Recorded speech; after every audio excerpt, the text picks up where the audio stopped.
ಇಲ್ಲಿ ಮಾತಾಡಕ್ಕೆ ಕೊಡು, ಒಂದೆರಡು ನಿಮಿಷ ಹಂಗೆ ಒಂದು ನಿಮಿಷ ಮಾತಾಡ್ಬಿಡ್ತಾರೆ. ಮಧ್ಯೆ ಬಂದ್ಬಿಟ್ಟು ಇಲ್ಲೇ ಬರ್ತಾ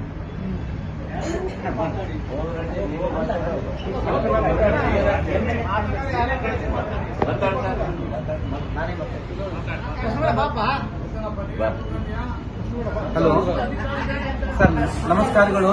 ನಮ್ಮ MLA ಸಾಹೇಬರಿಗೆ, ಶಾಸಕರಾದಂಥ ನಾರಾ ಭರತ್ ರೆಡ್ಡಿ ಅವ್ರಿಗೂ ಮತ್ತು ನಮ್ಮ ಗ್ರಾಮಾಂತರ ಕ್ಷೇತ್ರದ ಶಾಸಕರಾದಂಥ ನಾಗೇಂದ್ರ ಅಣ್ಣನವ್ರಿಗೂ ನಮ್ಮ ತುಂಬ ಹೃದಯದ ಧನ್ಯವಾದಗಳು. ನಾವು ಟ್ರಿಪ್ ಅಂತೇಳಿ ಬಂದಿದ್ದೀವಿ, ದುಬೈಗೆ ಬಂದಿದ್ದೀವಿ. ಇವತ್ತಿನ ದಿವಸ ನಮ್ಮದು ಸಾಯಂಕಾಲ ಸಂಜೆ ಫ್ಲೈಟ್ ಇತ್ತು 9 ಗಂಟೆಗೆ. ಅದು ನಾವು ಮಧ್ಯಾಹ್ನ 3 ಗಂಟೆಗೆ ಸಿಟಿನ ಶಾರದಾ ಸಿಟಿಯಿಂದ ಹೊರಟಿದಾಗ ದಾರಿ ಮಧ್ಯದಲ್ಲಿ ಫ್ಲೈಟ್ಗಳೆಲ್ಲ ಬಂದಾಗಿದ್ದಾವೆ, ಎಲ್ಲ ಏರ್ಪೋರ್ಟ್ ಎಲ್ಲ ಬಂದಾಗಿದೆ ಅಂತ ಹೇಳಿದ್ರು. ನಿಮಗೆ ಏನು ಸಿಗ್ತಾ ಇಲ್ಲ ಅಂತ ಹೇಳಿದ್ರು. ನಾವು ಅಲ್ಲಿ ಹೋಗಿ ಕೇಳಿದೆ, ನಮ್ಮನ್ನು ಏರ್ಪೋರ್ಟ್ ಒಳಗಡೆ ಕೂಡ ಯಾರೂ ಕರ್ಕೊಳ್ಳಿಲ್ಲ. ಅವ್ರನ್ನ ಕೇಳಿದ್ರೆ, ನೀವು ಇಷ್ಟರ ಮುಂಚೆ ಒಳಗಡೆ ಬಂದಿದ್ರೆ ಮಾತ್ರ ಕರ್ಕೊಂತಿದ್ವಿ, ನೀವು ಇವಾಗ ಬಂದಿರೋದ್ರಿಂದ ನಮ್ಗೇನು ಸಂಬಂಧ ಇಲ್ಲ, ನೀವು ಏನು ಮಾಡ್ಕೊಂತೀರೋ ನಿಮ್ಮ ಇಷ್ಟ ಅಂತ ಹೇಳ್ತಿದ್ದಾರೆ.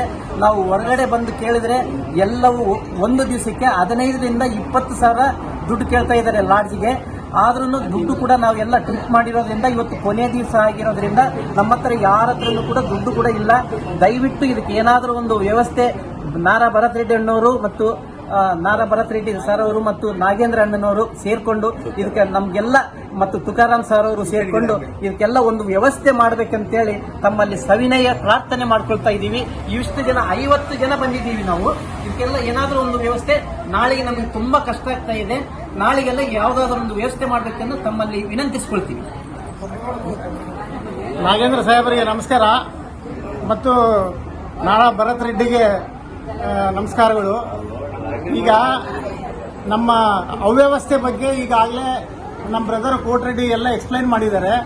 ಈಗ ನಾವು ಇನ್ನೊಂದು ಅದಕ್ಕೆ ಆ್ಯಡ್ ಮಾಡೋದು ಏನಪ್ಪಾ ಅಂದ್ರೆ, ಇದರಲ್ಲಿ ತುಂಬಾ ಜನ ವಯಸ್ಸಾದವರು ಬಂದಿದ್ದಾರೆ. ನಾವೆಲ್ಲ 70 ಎಬೋವ್ 80 ಎಬೋವ್ನವರು 4-5 ಜನ ಇದ್ದಾರೆ. ತುಂಬಾ ಕಷ್ಟ ಆಗಿದೆ. ಆಮೇಲೆ ಎಲ್ಲರ ಹತ್ರ ದುಡ್ಡೆಲ್ಲ ಖಾಲಿ ಆಗಿದೆ. ಹಾಗಾಗಿ ನಮಗೆ ರೂಮ್ಗಳು ಸಿಗ್ತಾ ಇಲ್ಲ. ಈಗ ಏನೋ ವ್ಯವಸ್ಥೆ ಮಾಡಿ ಈಗ ನಾವು ಪ್ಲಾಟ್ಫಾರ್ಮ್ನಲ್ಲೆಲ್ಲ ನಿಂತ್ಬಿಟ್ಟಿದ್ದೀವಿ.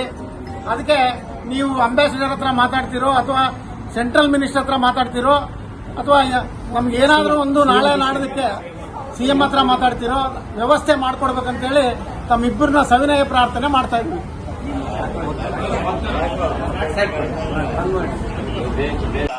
ಕೊಡ್ರಿ ಹೆಣ್ಮ ಅಕ್ಕವ್ರು ಕೊಡ್ರಣ. ಅಕ್ಕವ್ರೆ, ಏನು ಟೆನ್ಷನ್ ತಗೋಬೇಡ್ರಿ, ಅಕ್ಕವ್ರೆ. ಎಲ್ಲ ಒಳ್ಳೇದಾಗ್ತೈತೆ ಅಕ್ಕವ್ರೆ. ನಾವೆಲ್ಲ CM ಸಾಹೇಬ್ರಿಗೆ ಮಾತಾಡೀವಿ ಆಗಲೇ. ಓಕೆ ಅಕ್ಕವ್ರೆ, ಓಕೆ ಸರಿ ಅಕ್ಕವ್ರೆ. ಅಣ್ಣ ನಮಸ್ಕಾರ ಅಣ್ಣ.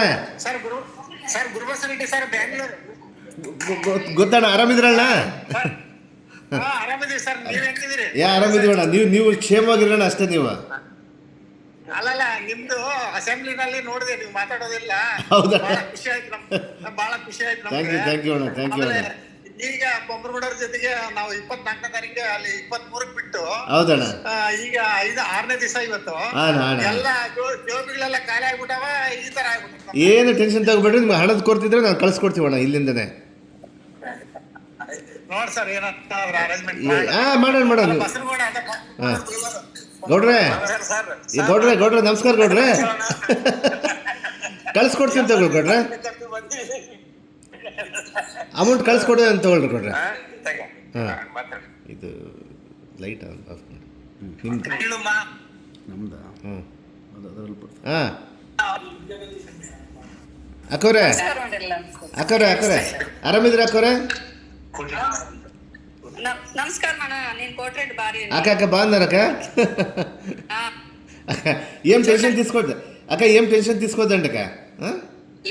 ఏం టెన్షన్ తీసుకోవట్లేదు. చాలా పెద్దవాళ్ళు వచ్చినారు, ప్లస్ ఇంకొకటి చాలా బీద వాళ్ళు కూడా వేవ పిల్లలు పంపించినారని వచ్చినారు. అవునవును, ఏమి టెన్షన్ తీసుకోవద్దండి అక్క, దానికంతా అరేంజ్మెంట్ చేస్తామంట మనం. చాలా కూడా వచ్చినారు ఎందుకో ఈ ట్రిప్ లో. అవునవును, చాలా బాధ అనిపించింది. అవునవును, ఏం టెన్షన్ తీసుకోండి, మనం అందరం ఉన్నాం లెక్క చేస్తామంట. వాళ్ళేమో పిల్లలు పంపించినారని వచ్చి అవునవును, అందుకోసమని. అది సరే అక్క. సీఎం గారికి కూడా మాట్లాడినాం అక్క, Thank you. సీఎం వాళ్ళకి మాట్లాడినాం, చీఫ్ మినిస్టర్కి మాట్లాడినాం అక్క.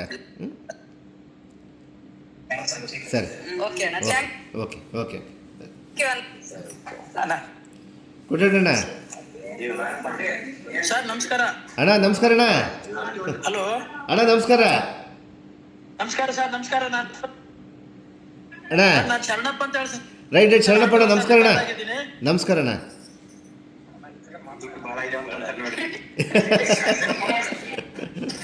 ಸರ್ ಅಣ್ಣ ಏನು ಟೆನ್ಷನ್ ತಗೋಬೇಡ್ರಿ ಅಣ್ಣ, ಆರಾಮಾಗಿ ವಾಪಸ್ ಬರ್ತೀರಿ ನೀವು. ಹಾಂ ಸರ್. ಸಿ ಎಂ ಸಾಹೇಬ್ರು ಮಾತಾಡಿದ್ದೀರಾ already? Thank you sir. Thank you. C M ಸಾಹೇಬ್ರು ಮಾತಾಡೋಣ. Okay sir. ಓಕೆ ಅಣ್ಣ. ಸರ್ ನಾನು ಅದೇ ಗುರುಬಸರೆಡ್ಡಿ. ಅಣ್ಣ ಕಮಲ್. ಅಣ್ಣ ಹಾಂ ನಮಸ್ಕಾರ ಅಣ್ಣ. ಅಣ್ಣ ಅದೇ ನಮ್ಮ ಬಳ್ಳಾರಿಯವರು ಒಂದು 52 ಜನ ದುಬೈಲಿ ಸಿಗಾಕೊಂಡಾರಣ್ಣ ಈಗ. ಅದೇ ಈಗ ತಾವು ಅದೇ ನಮ್ಮ ಇವರು ಅಂಜು ಪರ್ವೇಶ್ ಅವ್ರಿಗೆ ಮಾತಾಡೋದಂತ ಅಣ್ಣ. ಈಗ 52 ಜನ ಪಾಪ, ಅದರಲ್ಲಿ 25 ಜನ ಹೆಣ್ಮಕ್ಳು ಇದ್ದಾರಣ್ಣ. ಹೋಗಿದ್ರಣ್ಣ ದುಬೈಗೆ ಟೂರ್ ಅಂತ ಹೇಳಿ ಹೋಗಿದ್ರಣ್ಣ. ನಾವು 4 ದಿನ ಕೆಳಗಡೆ ಹೋಗಿದ್ರಣ್ಣ ಅವರು. ಮೊನ್ನೆ ಸಡನ್ ಆಗಿ ಇವತ್ತು ಏರ್ಪೋರ್ಟ್ಗೆ ಬರೋಷ್ಟೊಳಗೆ ಅವ್ರಿಗೆ ಏರ್ ಸ್ಟ್ರೈಕ್ ಆಗಿದೆ ಅಂತೇಳಿ ಒಳಗೆ ಏರ್ಪೋರ್ಟ್ ಅಲ್ಲಿ ಕೂಡ ಕರ್ಕೊಂಡಿಲ್ಲ ಅವ್ರನ್ನ. ಪಾಪ ಎಲ್ಲೋ ರಸ್ತೆಯಲ್ಲಿ ಇದ್ರೆ ಮತ್ತೆ ಅಲ್ಲಿಂದ ಬಂದು ಎಲ್ಲೋ ಒಂದು ಹೋಟ್ಲಲ್ಲಿ ಉಳ್ಕೊಂಡಾರಣ್ಣ ಈಗ 52 ಜನ. ಅದರಲ್ಲಿ ಬಳ್ಳಾರಿಯವರು ಒಂದು 37 ಜನ ನಮ್ಮ ಕ್ಷೇತ್ರದವ್ರೆ, ಮತ್ತೆ ಆಮೇಲೆ ಇವರು ಸಿರುಗುಪ್ಪದವ್ರು ಒಂದು 20 ಜನ ಎಲ್ಲ 52 ಜನ ಆಗ್ಯಾರಣ್ಣ ಅವ್ರ. ಅದಕ್ಕೆ ಈಗ ನಮ್ಮ ಅದೇ ಇವ್ರು ಯಾರ ಇಂತ್ಲೊಂಗ ಅಂತೇಳಿ ಜಮೀರ್ ಅಂತೇಳಿ ರೆಸಿಡೆನ್ಸ್ ಕಮಿಷನರ್ ಮಾತಾಡಿದ್ರಂತಾನ ಅವರು. ಅವರು ಪಾಪ ನಮ್ಮ ಇವರೆಲ್ಲರೂ ಅಲ್ಲಿಗೆ ಹೋಗಿರೋರೆಲ್ಲರೂ ಸಿ ಎಂ ಸಾಹೇಬ್ರ ಗಮನಕ್ಕೆ ತಂದಿದೆ ಅಂತ ಹೇಳ್ದಣ ಅವಾಗಲೇ ಆಲ್ರೆಡಿ ಅವ್ರಿಗೆ. ತಮ್ಮ ಗಮನ ಬಂದ್ ಮಾಡಿದ್ದೀರಣ್ಣ, ಎಲ್ಲ ಏರ್ಪೋರ್ಟ್ ಅಲ್ಲೇ ಬಂದ್ ಮಾಡಿಬಿಟ್ಟಿರಣ್ಣ ಮಾರ್ಚ್ 2ನೇ ತಾರೀಕುವರೆಗೆ. ಏರ್ ಸ್ಟ್ರೈಕ್ ಆಗಿದೆ ಅಣ್ಣ ಅಲ್ಲಿ. ಆಮೇಲೆ ನಮ್ಮ ಭರತ್ ರೆಡ್ಡಿನೂ ಅಲ್ಲೇ ಇದ್ದಾನಂತ. ಹೌದಣ್ಣ MLA ಅವ್ರು ಯಾರ್ಯಾರು ಹೋಗಿದ್ರೋ ಗೊತ್ತಿಲ್ಲಣ್ಣ, ಅವ್ರ ಫ್ಯಾಮಿಲಿ ಹೋಗಿದಾರ ಅಂತ ಹೇಳ್ತಾ ಇದ್ದ ನನಗೆ. ಬಟ್ ಇವ್ರು ಪಾಪ ಇವರೆಲ್ಲ ಹೋಗಿದ್ದವರು ಒಂದು 52 ಜನ ನಮ್ಮ ಟೂರ್ಗೆ ಅಂತೇಳಿ ಹೋಗಿದಾರಣ್ಣ. ನಮ್ಮವರು ಪಾಪ ಎಲ್ಲ ರೈತರು ಇದಾರಣ್ಣ ಅವರು. ಅದಕ್ಕೆ ತಾವು ಮಾತಾಡಿದ ಅಂತ ಹೇಳಿನಿ ನನಗೆ.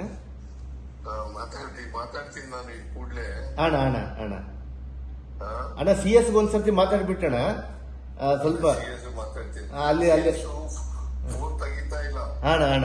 ಅಣ್ಣ ಅದೇ ಅವ್ರು ಮುಂದೆ ಮಾತಾಡ್ಬಿಟ್ರೆ ನಮ್ಮ ಪಾಪ ಅಂಜು ಪರ್ವೇಶ್ ಮಾತಾಡಿದ್ರಣ್ಣ ಈಗ.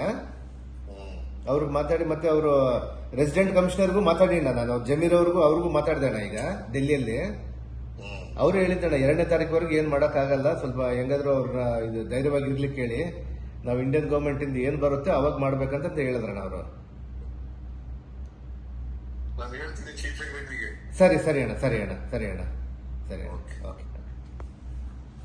ನಿರ್ಭೀತ, ನಿಷ್ಪಕ್ಷಪಾತ, ವಿಶ್ವಾಸಾರ್ಹ ಸುದ್ದಿಗಳಿಗೆ ಮತ್ತೊಂದು ಹೆಸರಾಗಿರುವಂತ ನ್ಯೂಸ್ 18 ಕನ್ನಡ ಈಗ ಆಪ್ನಲ್ಲೂ ಲಭ್ಯವಿದೆ.